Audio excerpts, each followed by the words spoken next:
Привет, друзья! Сегодня я хочу рассказать вам про баты. Для чего нам нужны баты? Бывают такие случаи, когда мы делаем какое-то изделие, которое невозможно снять в сыром виде. Например, это может быть плоская тарелка, это может быть какое-то тонкостенное изделие или просто очень крупное изделие, которое при снятии с диска будет просто-напросто деформироваться.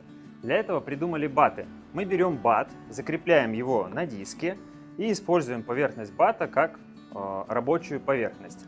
Гончарим какое-то изделие. После этого мы берем и вместе с батом убираем изделие, ставим его на полку сушиться и берем другой бат и закрепляем его на круге и делаем следующее изделие. Таким образом, если у нас есть много вот таких вот батов, то мы можем сделать много изделий и не тратить время на то, чтобы подсушивать изделия и либо снимать их какими-то изощренными способами. В этом видео я расскажу о том, какие баты бывают, способы их крепления к диску, о том, как правильно ими пользоваться, как крутить, как сушить, как снимать и как чистить. Не переключайтесь.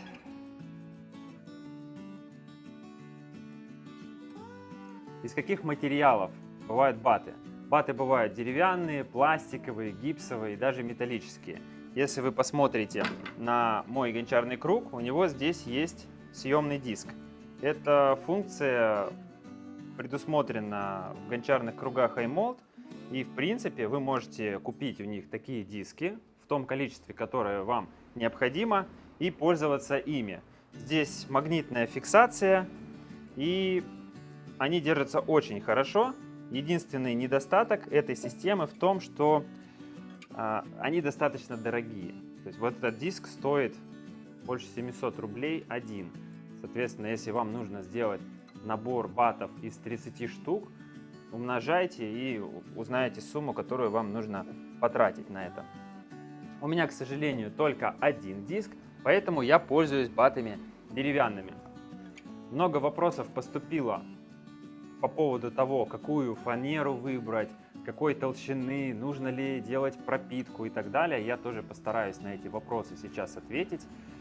Посмотрите, бат может быть выполнен из фанеры. Чем он хорош? Видите, здесь есть слои. То есть это дерево в несколько слоев наложили, склеили между собой. Это позволяет бату сохранять плоскую поверхность, то есть его не ведет. Но если его толщина слишком маленькая, то бат будет вести.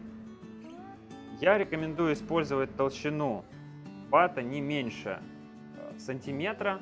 Если мы говорим о небольших батах, например, до 25 сантиметров, можно использовать сантиметровую толщину. Если вам нужно больше диаметр, то там уже толщина должна пропорционально увеличиваться. Если вы хотите, например, использовать бат диаметром 30 сантиметров и более, то толщина должна быть минимум 1,5 сантиметра.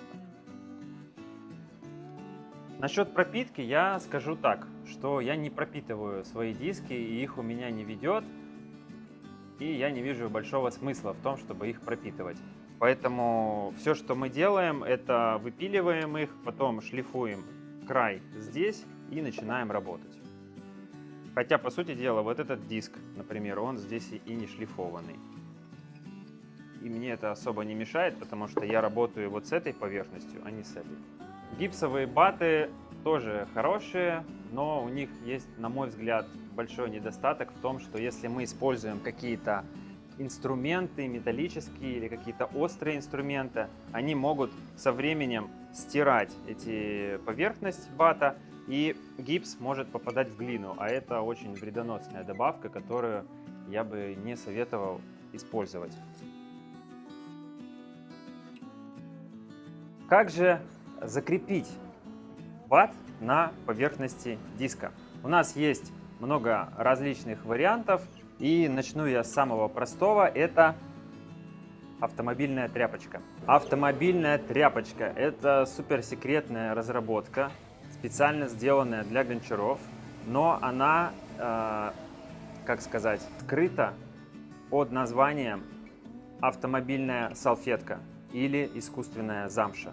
Вы приходите в любой автомобильный магазин и либо какой-то супермаркет, где есть в продаже такие тряпочки. Они, как правило, имеют желтый цвет и продаются в специальных таких тубах пластиковых для того, чтобы тряпочка не засохла. Видите, эта тряпочка хранилась не в этом боксе, и она стала такой немножко деревянной и твердой. Но как только я намочу ее, она снова станет мягкой. В общем, приходите в этот магазин, покупаете волшебную тряпочку и вырезаете из нее кружок подходящего диаметра. Дальше что происходит? Дальше нам эту тряпочку нужно намочить. Я опускаю ее в воду, мне придется подождать какое-то время, пока она напитается водой и станет мягкой. Но если вы будете хранить вашу тряпочку в пластиковом боксе, который в комплекте к ней прилагается, этого делать не придется. С другой стороны, у меня не потребовалось много времени. Дальше я ее отжимаю и укладываю на поверхность диска. То мы берем наш сменный диск, наш бат, и укладываем на поверхность тряпочки. Включаем круг, проверяем, по центру он стоит или нет.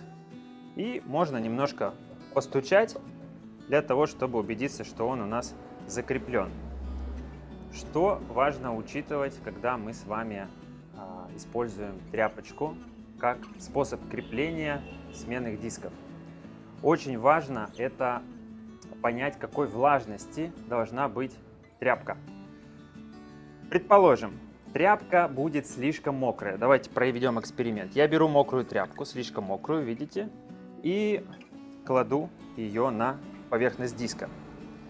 Если тряпка слишком мокрая, то при центровке может произойти следующее. Я же давлю сбоку на глину, да? Вот я давлю, и мы можем видеть, что она просто-напросто соскальзывает, и наш диск уходит с центра. Если такое происходит, значит, нам нужно уменьшить влажность нашей тряпочки, то есть отжать ее чуть больше. Второй момент. Если мы ее отожмем слишком сильно, может произойти другая история. Я кладу тряпочку, кладу сменный диск, и теперь мы видим, что я прилагаю достаточно большие усилия, но никуда тряпочка уже не съезжает. Соответственно, диск стоит на месте. То есть центровка произойдет более-менее безопасно.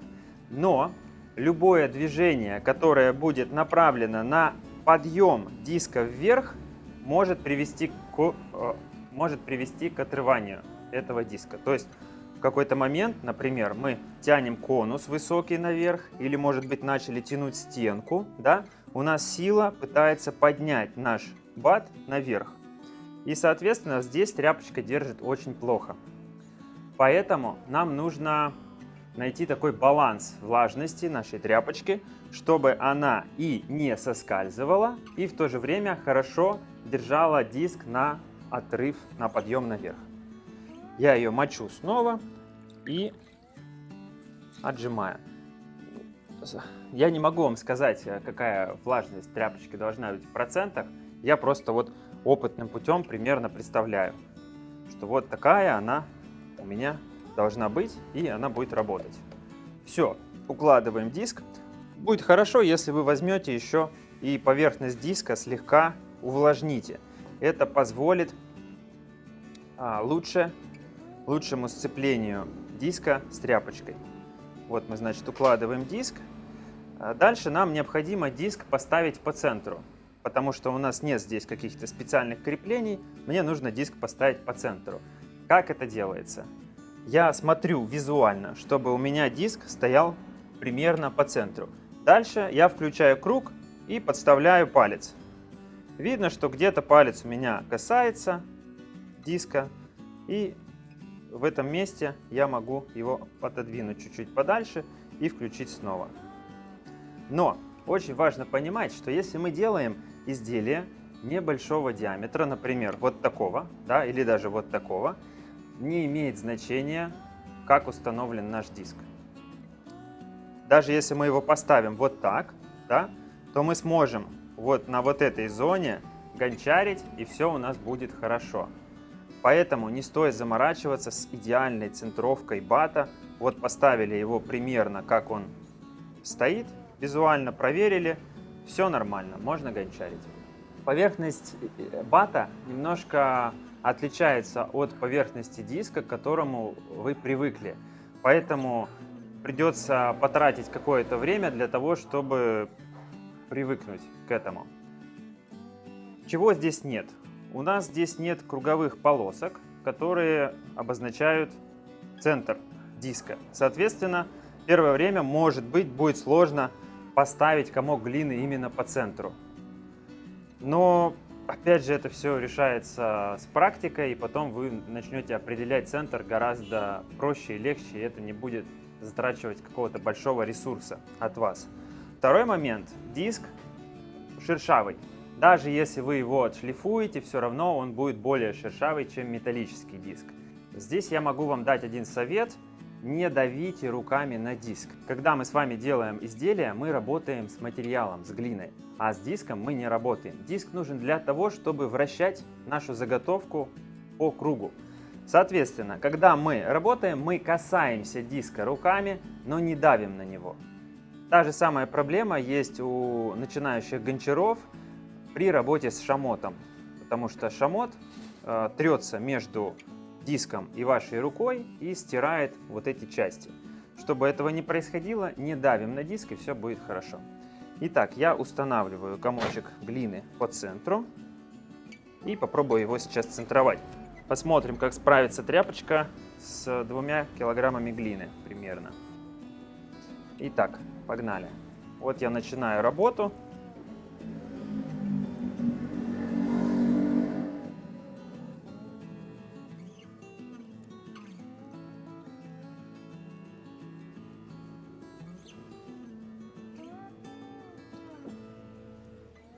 Также нужно учитывать, что некоторые модели гончарных кругов не предусматривают присоединение батов определенной толщины.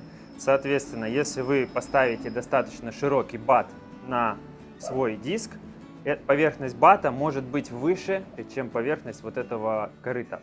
И брызги, которые летят, они летят не внутрь емкости вот этой, а летят наружу. Поэтому, если у вас такая модель круга, вам придется работать с меньшим количеством воды, чтобы избежать забрызгивания всего вокруг.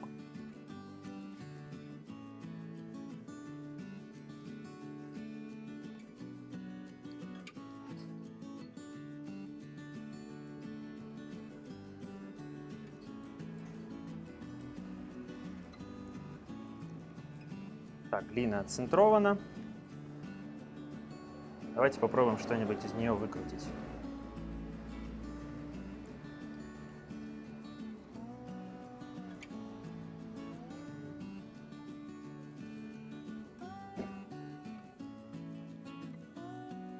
Часто баты используют для изготовления широких вещей. Мы сейчас такую попробуем сделать. Я растяну максимальный диаметр и вытяну стеночку.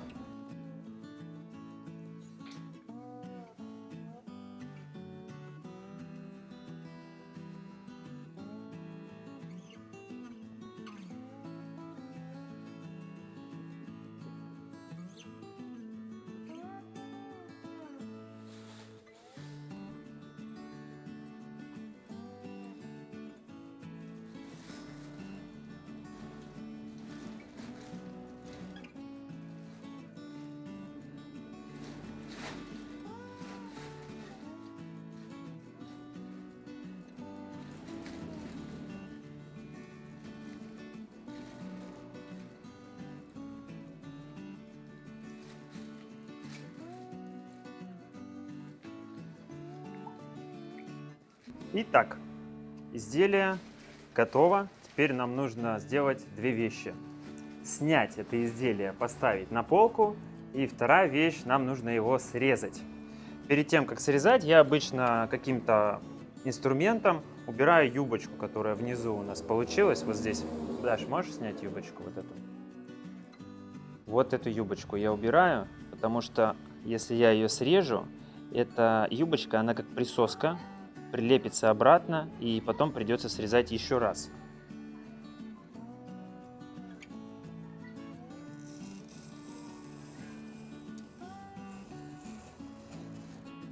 В принципе, вот этого достаточно. Видно, что здесь у меня сухо стало, видно, что юбочки нет, и я могу смело срезать. Срезать можно и после того, как вы изделие сняли с круга. Но тут важно не опоздать, потому что в какой-то момент глина может стать твердой, и при срезке у вас либо не получится срезать, либо глины на диске, на бате, останется гораздо больше.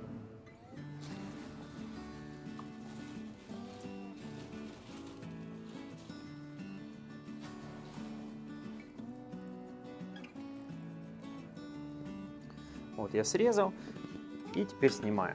Снимать бат с тряпочки не представляет никакого труда. Мне нужно единственное какой-то острый предмет, которым я смогу его слегка приподнять, потому что руками это не всегда удобно. Я беру чем-то и аккуратненько приподнимаю. Приподнял, подставил под низ руку и теперь могу спокойно его взять, переместить на стеллаж для сушки и потом уже делать остальные действия с этой тарелкой. Какие способы крепления существуют еще? Можно в самом диске просверлить отверстие и вставить сюда такие специальные штырьки, на которые мы можем насаживать бат. Для этого в самом диске бата нужно тоже сделать отверстие.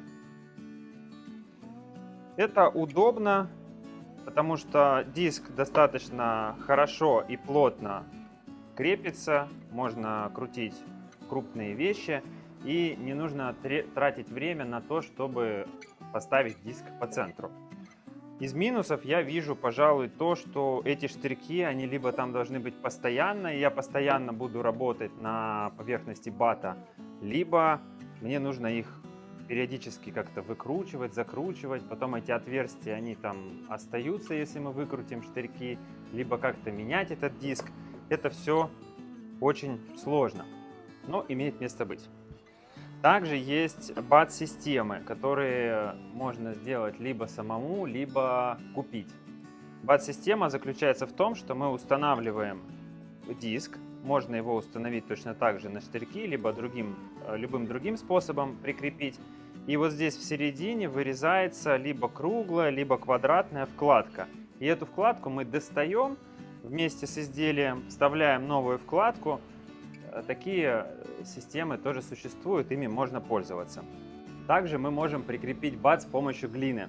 Это самый распространенный способ на планете. Берут глину, центруют, раскатывают лепешку и на него уже прикрепляют бат. В каких случаях это оправдано? Например, если нам нужно приклеить диск значительно большего диаметра, чем диск гончарного круга. Либо, если нам нужно выкрутить что-то очень большое, например, центровать и вытягивать высокий цилиндр, будет обидно, если в какой-то момент, когда вы будете тянуть стенку, да, бат немножко приподнимется, оторвется от тряпочки, и вам придется все делать заново. Поэтому в некоторых случаях крепление на глину очень даже оправдано. Ну, я использую глину, как правило, тогда, когда у меня нет под рукой тряпочки или она занята. Так, ребят, послушайте, вот смотрите, мы с Дашей стараемся, снимаем ролики для вас всякие полезные. Да? Даш, что это значит? Ну, это значит, что надо? Поставить лайк, подписаться, поделиться видео с друзьями. Ну, согласны? Давайте сделаем основу.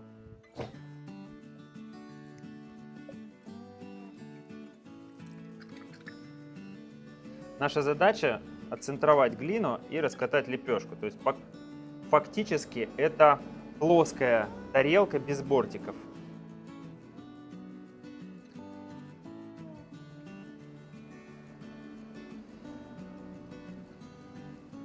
Здесь у меня чуть меньше 1,5 килограмм глины. Сейчас посмотрим, какой толщины лепешка у нас получится. Лепешка — это вот профессиональный термин.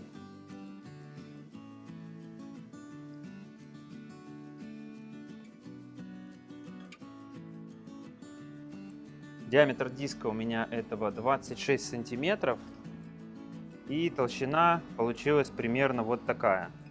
Ну, где-то 1,5, наверное, сантиметра. 1,5 сантиметра это нормально. Но можно сделать и сантиметр. Но если говорить о более меньшей толщине, пожалуй, не стоит меньше делать толщину, потому что там уже будет возможность у диска оторваться. Значит, после того, как мы раскатали лепешку, нам нужно ее выровнять. Здесь очень важно, чтобы у нас не было бугра посередине. Можно сейчас положить эту палочку, понять, что мы взяли палочку не того совершенно размера. Вот если я сейчас положу линейку, видно, да, где-то она касается, а где-то не касается. А наша задача сделать так, чтобы была единая плоскость. Мы берем инструмент и выравниваем. Давим там, где у нас выступало.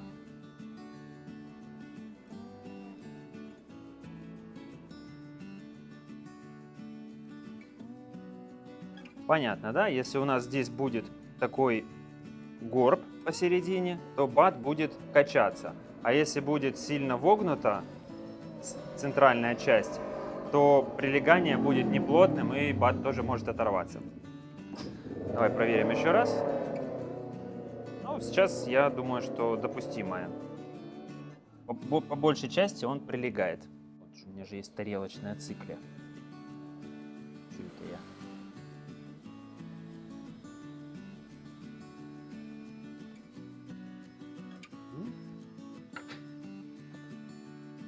Теперь я делаю насечки вот такие.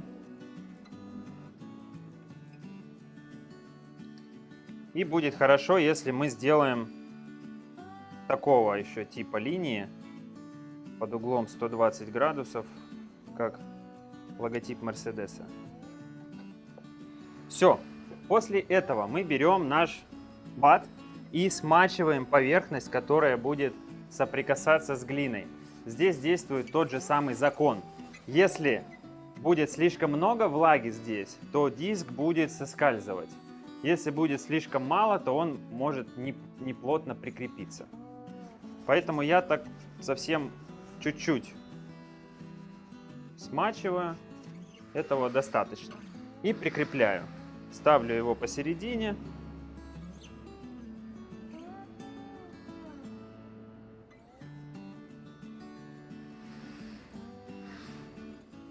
Вот это подойдет. И можно постучать.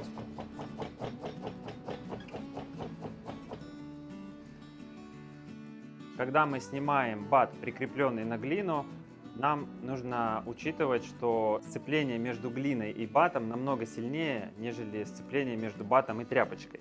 Поэтому здесь нужно очень аккуратно его отрывать.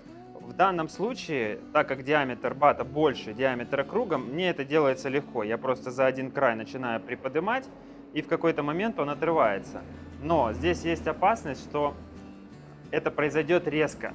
Поэтому нужно действовать аккуратно и очень плавно отрывать. Вот у меня плавно получилось оторвать, и потом я уже могу снять изделие и поставить сушиться. Когда у нас бат равен диаметру диска, либо даже меньше, здесь немножко сложнее.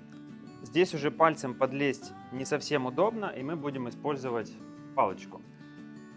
В принципе, я бы использовал палочку немножко подлиннее, потому что чем длиннее у нас рычаг, тем проще на него будет потом надавить. Смысл в том, что я завожу палочку под бат и с этой стороны давлю, и он у нас отрывается. Также можно использовать способ, когда мы вращаем палочку. Как это происходит? Я завожу палочку под бат и начинаю ее просто вращать. Вот вращаю, и в какой-то момент она приподнимает один край бата, и после этого он снимается легко. Вы можете, в принципе, удалить часть глины вот здесь, в одном месте, прилеплять бат, крутить на нем какое-то изделие, потом ловить это место, вставляете сюда палочку. Сейчас я его прилеплю, чтобы это было достоверно. Вставляете сюда палочку и вращаете ее. Какие нюансы есть с креплением на глину? Во-первых, со временем вот эти наши рисочки, они становятся все более плоскими и уже работают вот эта вот их присасывающая способность работает не так хорошо. Периодически их имеет смысл просто обновить. Вот я взял, провел несколько раз, у них края приподнялись, и они уже начинают работать лучше. Плюс еще, так как баты все равно впитывают в себя немного влаги, эта глина может высыхать. И периодически можно взять и слегка влажной губкой смочить поверхность глины, чтобы она обратно стала влажной и баты держались хорошо. Я первый раз в жизни увидел здесь на Бали такой прикол. Вот через дорогу есть производство индонезийское, и они там используют как раз метод крепления на глину батов. Так что они делают? Они в конце смены просто оставляют эту глину на круге и закрывают ее полиэтиленом. И все. И это у них практически вечная история. Они с утра пришли, потом побрызгали ее водой и продолжают работу. Так, в принципе, тоже можно делать, но я не очень люблю так делать.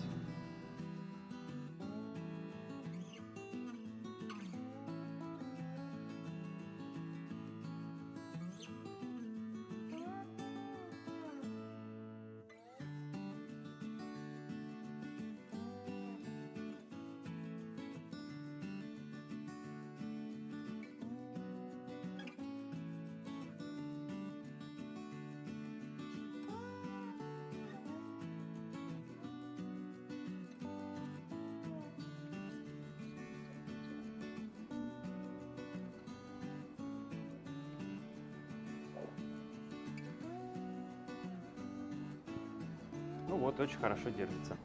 Хочу еще рассказать по поводу того, как долго нужно держать изделие на поверхности бата во время сушки. А точнее, я хочу сказать, что это зависит от многих факторов, в том числе от типа глины, от того, есть ли в ней шамот, какая температура и влажность среды, в которой изделие высыхает.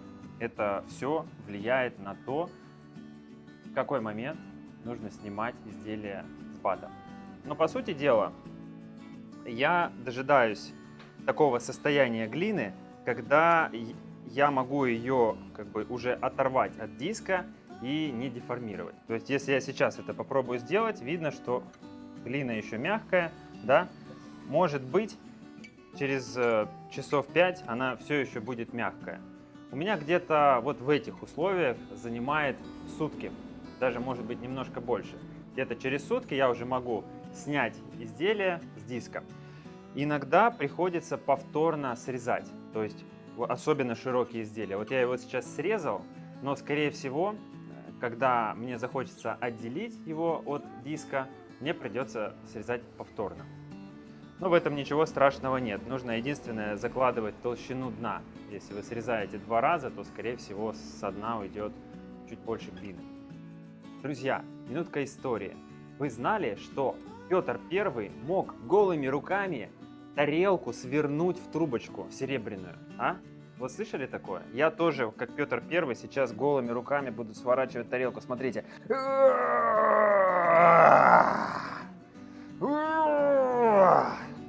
Ну, могет, Евгений, могет. И отправляемся в дальнее плавание.